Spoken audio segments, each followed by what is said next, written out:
Dr. Al-Marayati. I don't have to adjust the mic now. I just have to bring the mic down. Okay. Yeah. Good morning. Can everybody hear me? Okay. I hope you can all see the slides. I know we have about 45 minutes, and I prepared slides because I wanted really to go over some things with you in detail and also bring you images of the people of Gaza from a couple of trips that I was able to make, the most recent of which was in April of 2013. So bear with me if I go quickly in the interest of time. I will be around afterwards if you have questions, in case we don't have too much time for questions and answers afterwards. Also, some of the themes that you're going to see in this presentation will be repeating themselves. So bear with me again as I go over the details, because the repetition is important on multiple levels till we arrive at the point we are today and have an expectation or wonder about what's going to happen in the future. But I always put up this slide for perspective. Here's Palestine, Israel, Gaza. You couldn't even see it on this kind of a map when we think of where we are in terms of our orientation. And for Palestinians, this map and depiction of what Palestine was and what it is very meaningful. And when we talk about issues related to two states, for Palestinians, the only thing that's even on the table, considering all of the issues that have come up, is the West Bank and the Gaza Strip, which is 22% of original Palestine. So that's an important thing to always keep in mind when we're talking about some of the larger political issues, which honestly I won't be getting into too much detail on because I really want to focus on what's happening in Gaza. We narrow it even more to the Gaza Strip, 25 miles long, 8 miles across in its largest width here in the south. The most densely populated place in the world. That's also very important to remember in terms of background. And before 2005, Israeli settlements were here along the coast. Not only were they there, but they blocked this whole area off. And if you can't see, if you need to move to another area, please feel free. And so those were the areas of the settlements. But again, this is just for orientation for Gaza, Gaza City, Khan Yunis, which is where my father was born and where I have a lot of relatives. And then down here in the south is Rafah on the Egyptian border. So as I said, I need you to bear with me. We go back to 2000, which is still relatively recent in terms of the history. But if you recall, that's the start of the second intifada after basically the Palestinians realized that life under the Oslo Accords in terms of dividing up the West Bank into areas A, B, and C was really not a life worth living, and they started out with the nonviolent resistance. There were closures, settlement buildings, home demolitions, arrests, land confiscations, followed by violent incursions, and then a violent response on the part of Palestinians. The West Bank, in essence, was reoccupied, and checkpoints were established. Thousands of people were killed. Israelis were killed as well. They continued to this policy of extrajudicial killings, sometimes called targeted assassinations. And this was the milieu. This was going on in that year 2000. Things were happening in Gaza as well, but Gaza was always isolated. In September 2005, this is an important concept because it comes up all the time. We don't occupy Gaza, we left in 2005. Ariel Sharon decided upon unilateral disengagement by dismantling the settlements and evacuating the Israeli settlers. At the time, there were 8,500 settlers being protected by 20,000 soldiers, and I could talk a lot about what that regime looked like for life on the ground for people living in Gaza. But for a moment, they were happy, they were celebrating. They thought they were going to be free, but that was not to be the case. But part of, politically speaking, the goal here was to dispel the claims regarding Israel's responsibility for the Palestinians in the Gaza Strip, but that they would still guard and monitor the external land perimeter, maintain exclusive authority in the Gaza airspace, exercise security activity in the sea off the coast of the Gaza Strip. So it's still a different kind of occupation, and this is what lends people to say things like it's the largest open-air prison or a concentration camp or what have you. So Israel itself was fully aware of what they were doing. This is what the Gaza border looks like if you're coming in from the Egypt side, entering into Palestine. This is the little passport control, if you will, customs. And they're quite proud of what they've been able to do to have that. Once you enter into Gaza itself, the most remarkable thing to me, having been there both before and after the settlers were there, was the amount of land that had been occupied by the settlement that had not been available to the Palestinians living in Gaza and how crowded it was. And this is part of that land. This was a building that they turned into a university. This is in the southern part of Gaza, Al-Aqsa University. And these are the famous greenhouses that everybody talks about. The Palestinians wasted everything and all went for naught. When there's a lot more to the story, the wells were also contaminated and they had problems. But yet, Gaza, as you will see, has always been very strongly an agricultural society. This view to the coast couldn't be seen by Palestinians living there because it was not accessible to them because of the settlement. And you can still see remnants of what was there. And this is just a typical picture of Palestinian life in some of these agricultural areas. Family, land, produce, the sea, all of those things are what are meaningful to Gazans and what we grew up hearing about from our father. May he rest in peace. And so this is just to share with you sort of what it is that has meaning there and the beauty of the land and the people as well. And you can see that some people are very traditional. Again, it's a very agricultural society. Fishing is a very big part of life there, and all kinds of things related to people's connection to their land and to their environment. And this is sort of a typical family. These people are living on a farm, managing the farm actually of our property, and that's what they've been doing for hundreds of years. But as you go outside of some of the agricultural areas, then you see what typical life is for people living there. It's really quite sparse. These are the water tanks that sit on top, and a lot of them are built and then targeted and hit, and then they have to be rebuilt, and lots of money is spent putting them back up. The aquifers, the Gazans still have to rely on water coming pumped in from Israel.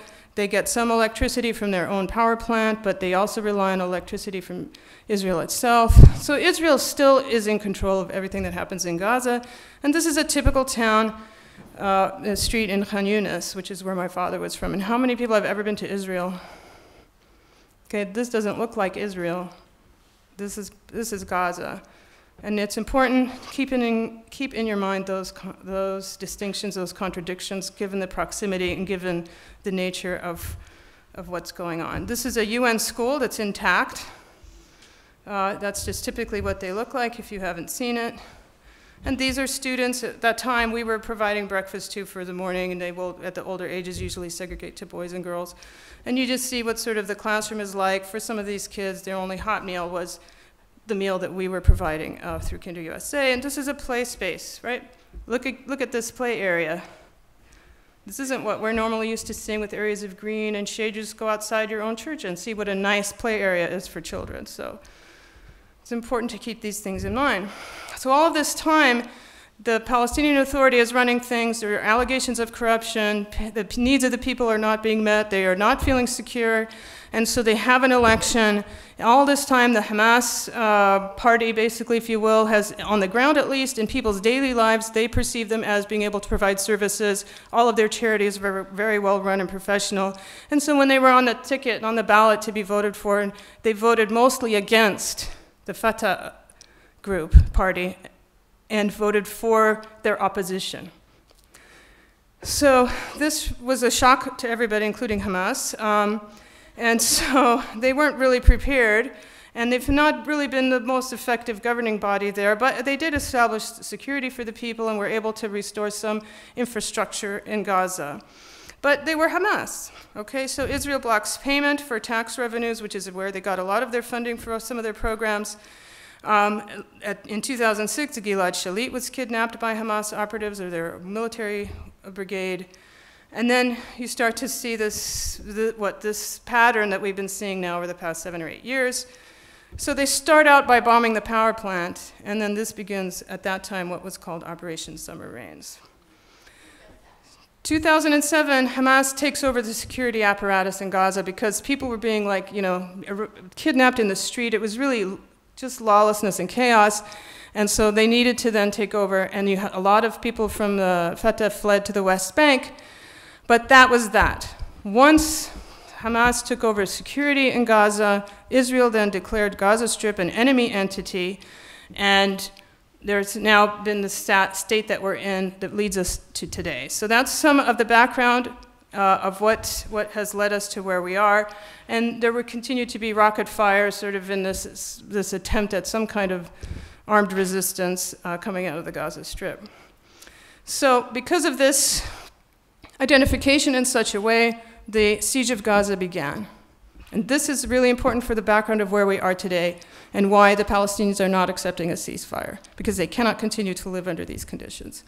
So there was an actual economic blockade of the Gaza Strip that has affected everybody in all aspects of their life. Management of goods and people were completely curtailed. So Palestinians, being the resourceful people that they are, came up with a workaround and started digging tunnels. And my familiarity with the tunnels and my family, all the awareness is the tunnels that were down here at the border with Rafah, with Egypt, which were bringing in goods and people, actually. The tunnel network you hear about in all of the hostilities, it talks about the tunnels used as part of the military aspect of what Hamas is doing. But for people, regular folks, the tunnels were how they got things. And so this is what a tunnel, entrance to a tunnel looks like. This is what it looks like above ground in Rafah, and this is what you see in this whole area especially. And it was good for business on the Egyptian side of Rafah, and for some people who would sort of charge exorbitant prices. It's not a proper way to run an economy or to get goods and services to people, but it was how the people survived and how they got what they needed. In the meantime, you can see that life begins again. Palestinians love the sea. They started to build these little businesses, coffee places on the beachfront. These are kids in a refugee camp near Dar al-Balah, right on the seaside. And everything looks fine, normal, happy kids. What you can't see behind them is raw sewage floating on top of that water. And it's such a horrible smell, you can barely tolerate driving through. And the refugee camp is right up at that level. This was in 2009 when I was there. So this is in this area here, right, sort of in the central part. And there's a main road that goes up right through the middle called Salahuddin Road. And then after the settlements were removed, people could use the road that was along the sea before it was blocked.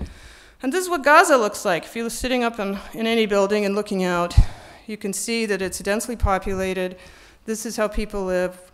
1.8 million or more in that small space that I told you about. And here, if you can see way off in the distance, this tower, that's looking, I think in this picture, it's looking to the east, and so that's what Israel is. Another school, inside an UNRWA school, these are high school boys. What kind of future do they have? They can go to college. Will they be able to get jobs? 80% unemployment rate. They're not able to go outside, even to other parts of Palestine. It used to be Palestinians from Gaza could go to universities in the West Bank, can't do that. At times when there is enough fuel or not, they have to rely on donkey transportation, horses, and this is just a typical day, people moving around. And this is like related to other acts of violence that occurred over the last decade. So these are the types of homes that people live in. This is the inside of a home in a refugee camp. There might be 10, 15 people living in 2 rooms. This is, again, through a refugee camp, raw sewage in the street. This is all right now, okay? This is normal life for Gazans. This is how they live. This is why they can't live like this anymore. And this is a classroom. I mean, what do you notice that's not in here? Like, there's nothing on the walls, there's no pretty pictures, a bunch of children. The teachers do the best they can with the little resources they have. Sometimes they have to have 3 shifts of classes during the day because there's not enough space. And this is their play area, which is on the top of the building. So in June 2008, and I'm going to go through this in detail because it's so important for understanding the narrative that we keep hearing over and over again in terms of how these things happen and why do they keep doing this, as if Palestinians are just, out of nowhere responding or just acting in a way because we're naturally violent people. It's this racist narrative that has been going on for a long, long time. So they started a truce in June of 2008, and then November, Israel enters into the Gaza, kills 6 militants, and then Hamas fires back. But nobody comments, and this was reported actually in the US media, but that part of the story of Israel's violation of the truce was forgotten, and all it was this rocket fire on the southern cities of Israel, and that's what we have to respond to. And what would you do, for God's sake, if Mexico started throwing rockets at you? You would do the same thing. Our president repeats that narrative over and over again. But looking at sort of the truce violation is important. They don't renew the truce, and then Israel just unleashes everything at a really interesting time politically, because if you recall, it was right before Obama took office. He wasn't in a position to comment because he wasn't president yet. Bush wasn't really president, and so this was a time that was open for Israel to act, as well as the fact that they didn't have any, they wouldn't allow any media on the ground, and that's another thing that's different about what's happening now. But nevertheless, many people were killed, homes were destroyed, and this was a huge assault on the population. I'm not going to be showing graphic pictures, but a couple, so just bear with me. But, you know, what's happening is so horrific, and we tend to whitewash it. It's important for us as adults to be able to see things. So the first thing that was hit was a police academy where a bunch of police officers were graduating, and this was one of the first images we saw. Operation Cast Lead, allegations of white phosphorus being dropped. This is a UN school. If you remember the other picture, this is a school. This is the remnants of a mosque. These is the father with his dead children. And so clinics, hospitals, healthcare workers, schools, 1,400 people were killed, 400 of them children, thousands of people injured, displaced, and homes destroyed. And the basic infrastructure was really demolished in terms of healthcare, clean water, sewage systems, those things we take for granted, any kind of other services. I went in like 6, 7 months later, or 9 months later, and this was still what it looked like. So you just saw this massive amounts of destruction, and these are pictures of like factories, and the targeting of the economic sector in the northeast part of Gaza was really quite dramatic. Ali Abu Nima talks about it extensively in his book, The Battle for Justice in Palestine. A school, this is the American International School in Gaza. They accused them of fighting from that site, so they demolished the whole school, built with funds by Americans, and that's what that looks like. Targeting people's homes specifically. This man was a well-known architect and had a lot of historical texts and artifacts in his home completely burned. This is a hospital. These are my own pictures. And then when we went to visit, we met folks like this boy who, because of shrapnel wounds to his abdomen, he had recurrent bowel obstruction and needed to have operations. Well, they didn't have the specialty care in Gaza, so he had to go 6 hours across the Sinai to get to Egypt to get the care he needed. So then if he comes home and it's an emergency, they've got to travel back to be able to get permission to go, having lost 2 of his fingers. This is a young man who is doing some lessons for these children, or therapy to help them deal with PTSD, which is on a very massive scale. So Cast Lead finally ends, the blockade continues. The construction material for rebuilding homes, schools, hospitals, mosques. They don't have heavy machinery to get rid of the rubble. Everything is expensive. The poverty and unemployment rates still very high. People can maybe go to elementary and high school, but they can't go beyond that after they graduate college. There's nothing for them, or if they get scholarships outside, they can't go. They can't get to specialized health care. So I had a relative who had kidney cancer, he and his wife, and they used to go to Israel in order for him to get a treatment. Well, when the blockade started, they couldn't go, so now the only alternative was to go to Egypt. You know what the healthcare system is in Israel. I'm sure I don't have to tell you. I read about it all the time in the medical journals I look at, compared to Egypt itself. But that was where he went, and it was a long drive. It's kind of a harrowing experience. And on their way back, the whole family was in the car. You have to get up early because they close the border at like 2 o'clock. So you have to leave at about 5 a.m. And some of these drivers go back and forth in the same day to make some money. Well, the driver fell asleep. The father, the mother, and one of the daughters were killed. The one who survived had both of her legs broken. And what's also more tragic is that she and her sister had been adopted by this couple because they were orphans. So now she's lost her whole family. Because of the occupation, because of the siege of Gaza.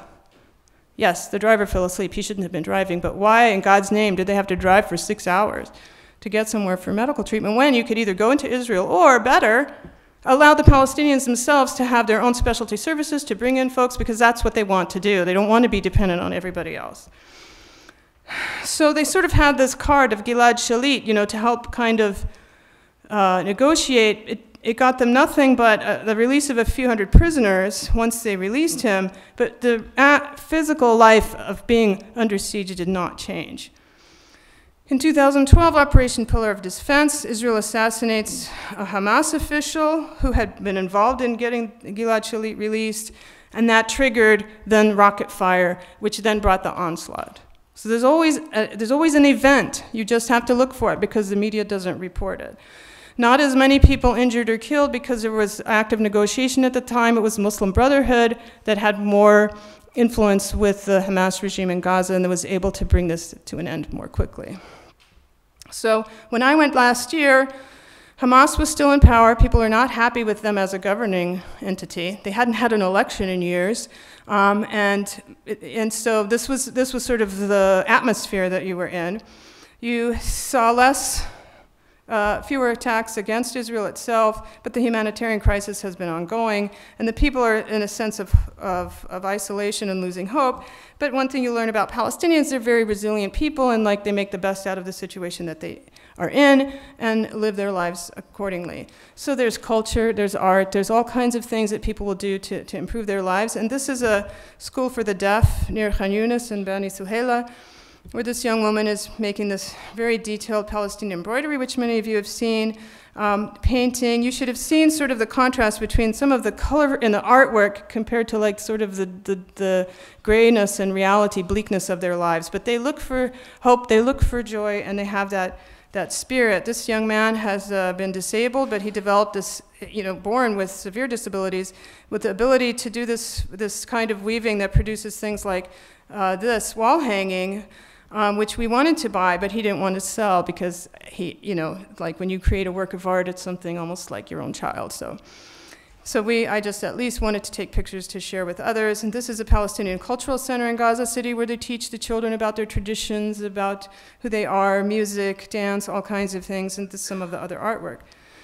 Again, another classroom. I already showed you some pictures where we provide food to kids who wouldn't be in the classroom if the food wasn't there. So we know about nutrition and early childhood education, and so this is something we're committed to.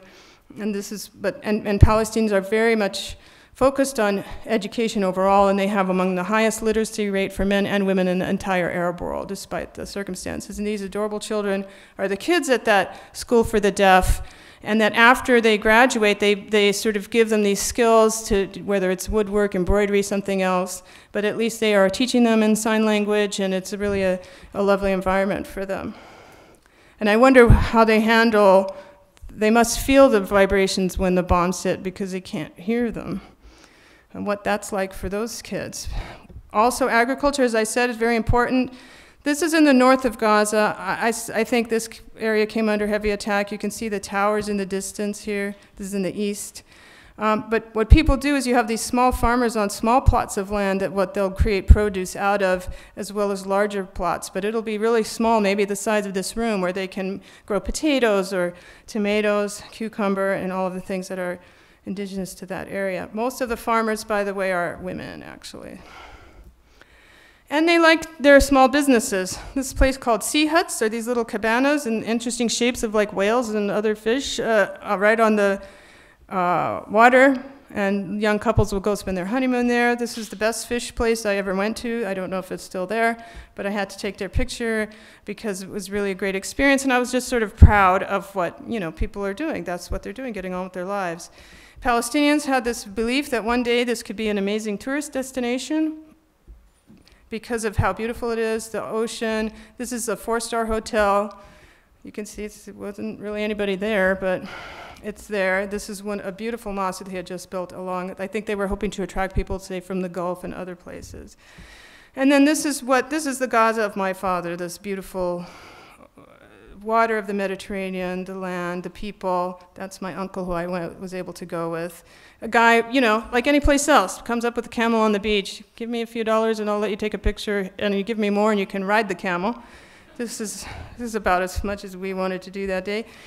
And also the history. So many of you are probably aware of the historical background and significance of Gaza itself that goes back centuries.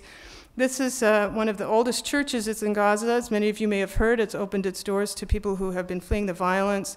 This is the ceiling in a Turkish bath that is still functional. This is the minaret of the Omari Mosque that I guess was just destroyed. And this is a mosaic of the ruins of a monastery from the 3rd century, a Christian monastery in the middle of Gaza. And many of you may know Dr. Mona Al-Farah. She has a little piece of property right next to it. We went to visit her there. She's my friend, and she took us on a tour of this archaeological site. It has intact mosaic, really quite amazing, beautiful. And this is the sort of the Qala, or castle in Khan Yunis.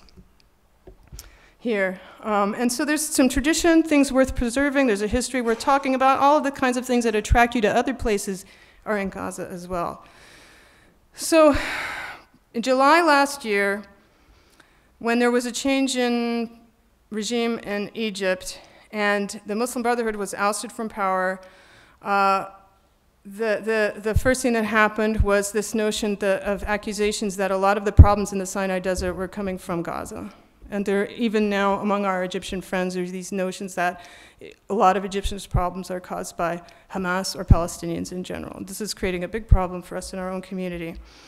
So once the tunnels were closed, that made things worse because at least things could get in through the south. Now they weren't coming in from anywhere. People would use cooking oil. They would have reduced amount of fresh water. The electricity was down to 6 hours a day. But they managed to cope, and it was something people did. This is just a picture from 2008 when the fence with Egypt wasn't quite reinforced, and this is the people themselves stormed it because the siege was so difficult. This is just pictures from the border with Egypt and the fact that that's a big part of the problem.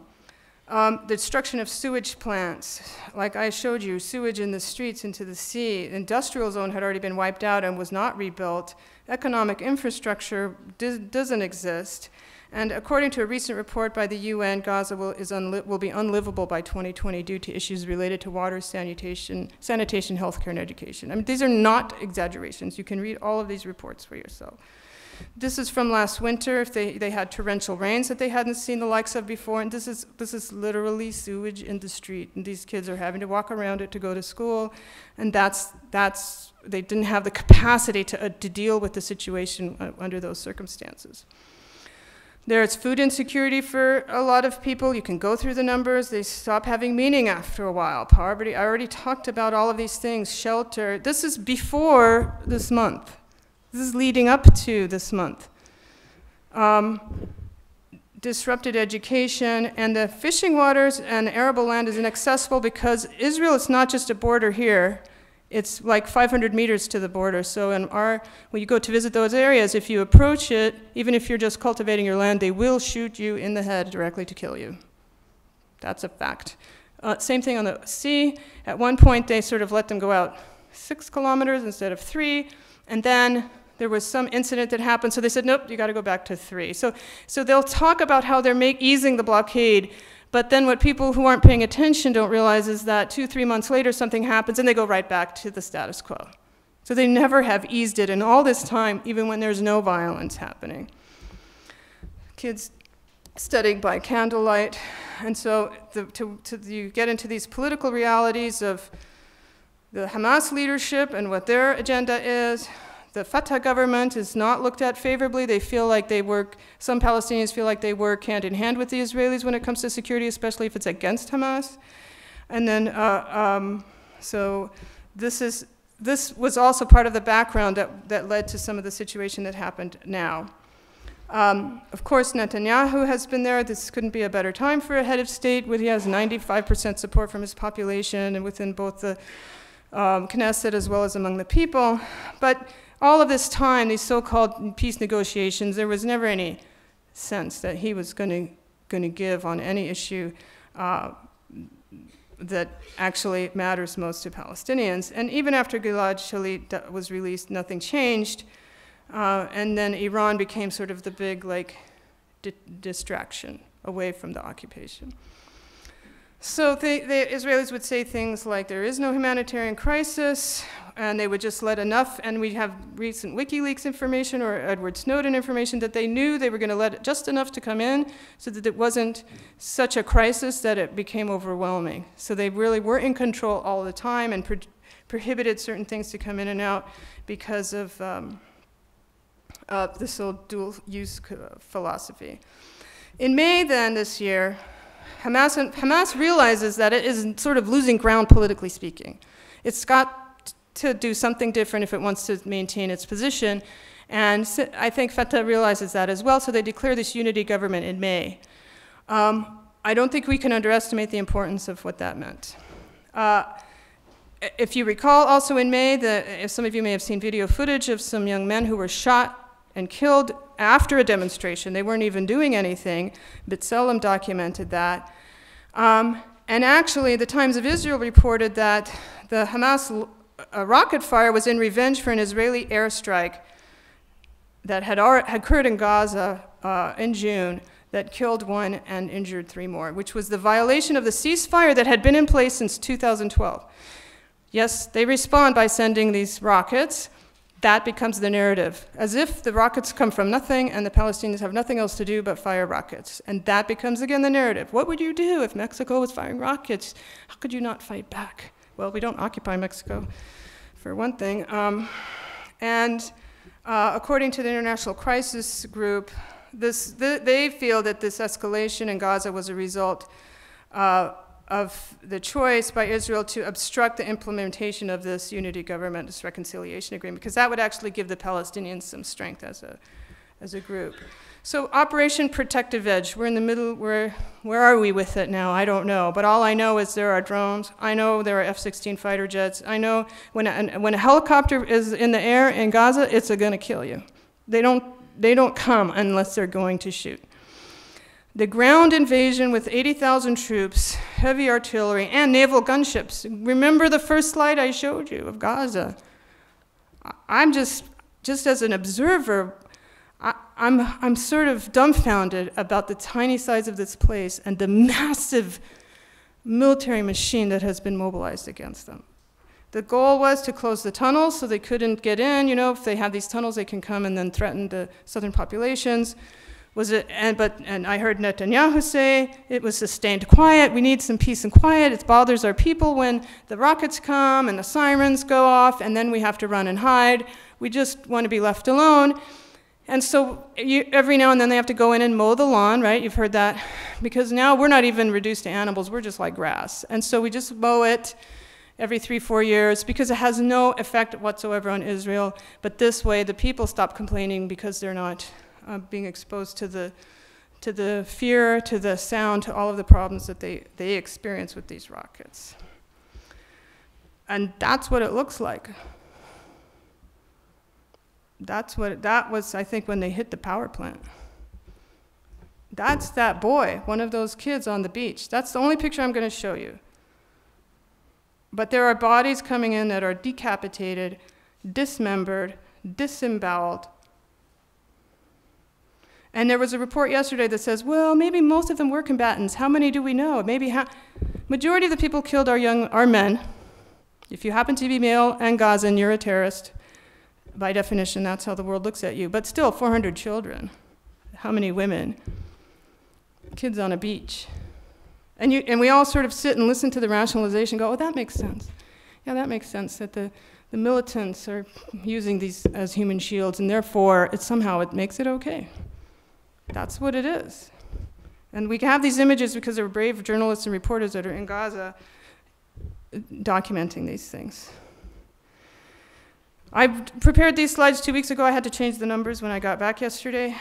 More than 2,000 people are killed, 400 children, the injuries, thousands, 500,000 displaced. That's like more than a quarter of the population. Destruction of homes, power plants, schools. Remember what I said about repetition? You heard me say this before. This happened in Cast Lead. But now, you've changed the borders of Gaza. So you have a new no man's land. I told you about that 500 meters. Well, now it goes in another kilometer.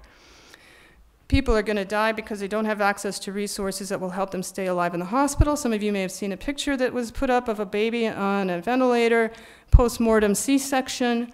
They were able to save the baby. I saw that picture. Probably that baby had already sustained some damage, brain damage, because of lack of oxygen just from the circumstances. I could imagine. I know how hard it is for us to save those babies here. And then she died, like within a week. So you'll see these kinds of deaths that will happen now afterwards because the hospitals don't have the ability to care for these people. This is what Gaza is going to look like now. So do you see this edge here? The shaded area? And when Israel wasn't quite ready to finish, it hadn't finished demolishing this part of Rafah, that first ceasefire when there were this question, was there a kidnapping, was there not? It didn't matter. They weren't done yet. When they finished with Rafah, then they were done and able to have a 72-hour ceasefire. Because they had to completely wipe out this whole swath of land from the complete eastern side of Gaza Strip as well as the north. Shujaiya, so you'll see Shujaiya and these other towns. What are they doing? So people will ask, they'll focus on this issue about, well, what the government is doing in Gaza and so forth. But it doesn't matter. This is collective punishment. People are being killed and punished for crimes they did not commit. Disproportionate and excessive force every single time. That's what the Goldstone report says. That's what everybody says. We all know it. We all see it.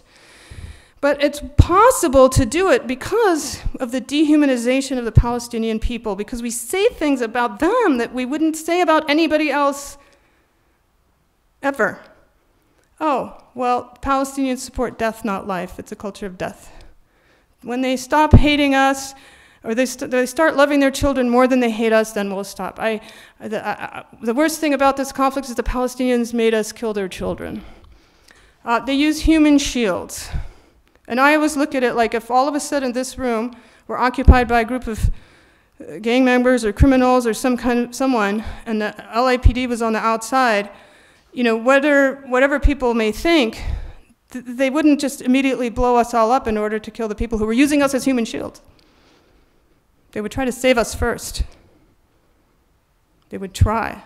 So that's not happening, and it's because of this notion that we're somehow less than human. We don't value our own lives, and we don't love our children. And it's because they can, and they can do it, and each time they do it a little bit more and see what the world is going to say, and they do it with impunity because the ultimate goal is to occupy the land itself and rid it of its indigenous people. And according to Rashid Khalidi, Israel will accept nothing short of the acquiescence of Palestinians to their own subordination. It's not enough to try to negotiate for peace, but we have to sort of accept our own subordination and elimination. This is what Rafah looked like in 2002. Again, this is a repetition, right? This is the map of what we're talking about is going on. This is Shujaiya in the eastern part of Gaza City. And I'll tell you this, no matter what you see in the images, when you see it in person, live, because you can't see what's happening on all sides, it's so much worse. But this is pretty bad. This is indiscriminate. This is Khuza'a, which is in the eastern part of Khan Yunis, the town where my family is from. There were houses and buildings and apartments. Israel puts little cartoons showing where the weapons are, but you can't even see among all the journalists that were there any evidence of using human shields or things of that nature that would, and even so, it just to me doesn't justify this. This is Rafah. Mosques destroyed. The school, this is one of the UN schools that was hit. It was finally after the 6th time one was hit that the world said, okay, maybe it's enough. And then what's coming next? So hopefully I can wrap up in just a minute or two and we'll be done, because I know we have to move to the next event. Gaza is and always will be part of Palestine. The notion of two states, I don't think there was ever really a true interest in it. It was just a stalling tactic. Let's talk about something so we can continue with facts on the ground. And Netanyahu recently stated that Israel will never give up military control of land west of the Jordan River, which is the West Bank. It's not impossible to get out of these situations. It happened in Northern Ireland with the IRA, which was a known terrorist organization, which didn't disarm until 10 years after the Good Friday Accords, by the way, if we're talking about disarmament. South Africa, apartheid. You've had Desmond Tutu speak here. I've had the privilege of hearing him. He himself has said the situation in Palestine is worse than it was in South Africa. We could talk a lot about the role of the international community, what they should or shouldn't be doing. Palestinians have pretty much given up on everyone, but except for civil society. So you see demonstrations, you see nonviolent resistance in the West Bank itself. And social media has really been the voice of the Palestinian people through this last month, because from Twitter, Facebook, so Dr. Mona El-Farah, she does Facebook, she's my generation, her kids are doing Twitter and other things, but you find that they're able to talk about what's happening in the moment as it's happening, and this is really an amazing difference from the past.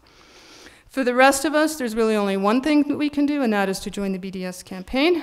It's asked for three things: end of the occupation, dismantling of the apartheid wall, equal treatment for the Palestinian citizens of Israel, and right of return for the refugees. The additional demands in the current context: ending the siege of Gaza, allowing people to move across borders, and release of political prisoners. Boycott means we just don't buy these things. I read something interesting about, this is from a group in London, where she says, don't just not buy it. She says, go into the store, take all of the products, for example, Sabra hummus. Don't eat that anymore. It's because it also, not only is it a problem because of the company itself, that they support the actually certain brigades in the Israeli Defense Forces, but it has this way of sort of taking not only our land and everything, but also co-opting our culture, our food, things that matter so much to us. But she said, take all of the products that you find on the shelf, put them in your shopping cart, go to the manager and say, you know, these should be boycotted because of the, you know, the situation that's happening there and what they're being used for. So I've done you the favor of removing them for you, and so now, here you are, you can then do what you want with them. So it was sort of an interesting way of doing that. Of course, they recommend doing it in pairs, so you get your strength. But these are some, and you can just go to the BDS campaign website to get a lot more information. So there's some controversy about whether we should do cultural and educational boycott, but when academics in Israel encourage us to engage in an educational boycott, I look at them as sort of my leaders there, not to mention the fact that Israeli institutions really participate in this whole enterprise that's going on multiple levels. And the easiest thing you can do if you have a smartphone is go to the store and get the boycott app, and you can just check the barcode of something before you buy it, and that can help you make some decisions. Divestment is really important, and this is a controversial issue among the churches. And I would hope that with everything that you've seen, that you can bring pressure to the leadership in the Episcopal Church to take a strong, moral, courageous position for divestment.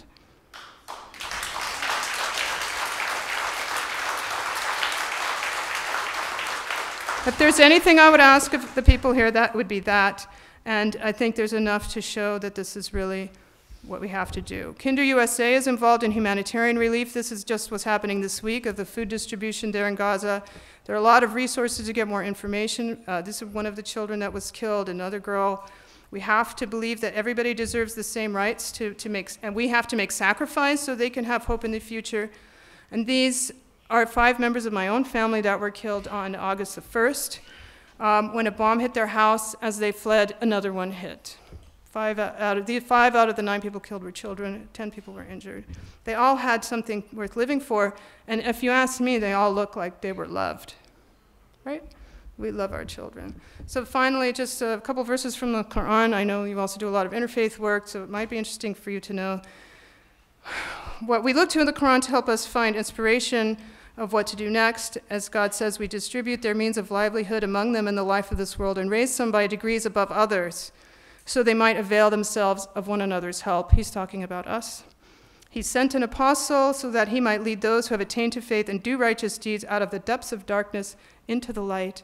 And finally, what's so simple, repel evil with something that is better. So I hope you can join me in those efforts to doing something good and to stop wringing our hands about what's going on. As we know, many people are progressive on everything except Palestine and the state of Israel. The Jewish Voices for Peace have coined the term Pepsis.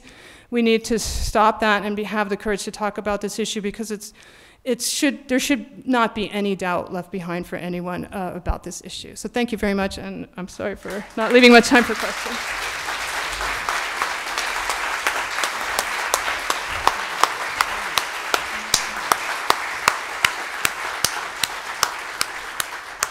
We have time for one question.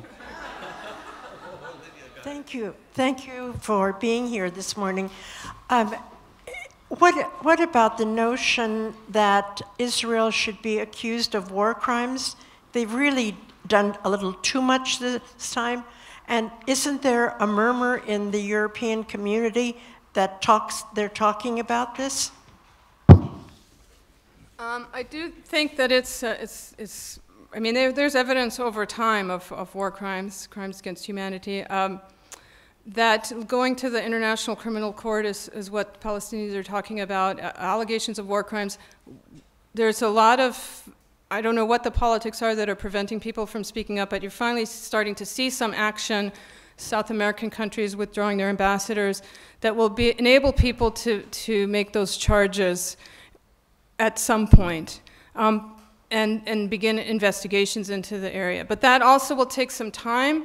And so we also have the in the moment, and I think the BDS campaign for the rest of us is the way to go. Again, getting our leadership in these big institutions to divest sends such a strong message, and it's a very big deal for those in favor of these policies of Israel when they see large segments of American public saying no, and that's what we're really appealing to the community for. But the war crimes has to happen, but we don't have time to wait for that. Unfortunately, we don't have time for any other questions, but that's okay, because Dr. Al-Marayati is willing to stay and talk with you. If you would like to come and just, ask her questions, she'll be more than happy to stay for a few minutes. Thank you. The other thing is, I mentioned earlier that we have the Episcopal Relief and Development Fund, and you may contribute to that fund so that we can help Gaza. So if you are interested in doing something, that's one way of doing it. I remember someone said to me, I'm so overwhelmed by everything that's going on, I don't know what to do. And what I said to her was, do what you can. That means if you do what you can and everyone else does what they can, then we have a whole group of us working towards solving this problem. So do what you can. Thank you. Thank you so much.